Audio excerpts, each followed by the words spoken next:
ഇന്നത്തെ ട്രിപ്പ് ഡൽഹിയിൽ നിന്ന് പഞ്ചാബ് വഴി ധരംശാലയിലേക്കാണ്. നമ്മൾ മലയാളികൾക്ക് നോർത്ത് ഇന്ത്യൻ ട്രിപ്പ് എന്നാൽ കുല്ലു മണാലിയാണല്ലോ ഓർമ്മ വരാറ്. എന്നാൽ ധരംശാല, മക്ലോഡ്ഗഞ്ച് പോലുള്ള ഡെസ്റ്റിനേഷനുകൾ വളരെ മനോഹരമാണ്.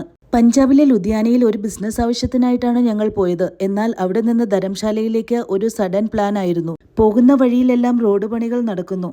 ധരംശാലയിൽ ഒരു ദിവസം കറങ്ങി ഡൽഹിയിലേക്ക് തിരിച്ചു പോകുവാനാണ് പ്ലാൻ. ഒരു ബഡ്ജറ്റ് ഫ്രണ്ട്ലി റിസോർട്ടും ബുക്ക് ചെയ്തു. നമ്മുടെ റിസോർട്ടിൽ നിന്നും വളരെ അടുത്ത് തന്നെയായിരുന്നു നേച്ചങ് മോണസ്ട്രി. ടിബറ്റൻ സംസ്കാരത്തിന്റെ ശാന്തതയും പോസിറ്റീവ് എനർജിയും അറിയുവാൻ പറ്റിയ നല്ല ഒരു സ്ഥലം. ഇവിടെ ഇരുന്നാൽ മനസ്സ് ശാന്തമാകും.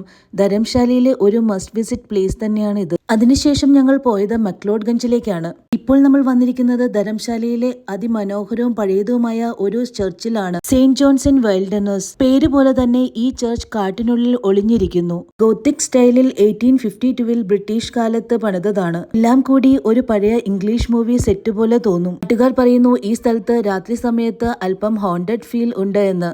ഇവിടെ നിൽക്കുമ്പോൾ തോന്നുന്നു നൂറ്റാണ്ടുകൾ പഴക്കമുള്ള കഥകൾ ഈ മരങ്ങൾക്കും കല്ലുകൾക്കും അറിയാമായിരിക്കുമെന്ന്. ഞങ്ങൾ അവിടെ നിന്ന് മാഗിയും കഴിച്ച് യാത്രയായി. മൊത്തത്തിൽ നല്ലൊരു ട്രിപ്പ് ആയിരുന്നു. വീണ്ടും കാണാം അടുത്ത ഡെസ്റ്റിനേഷനുമായി.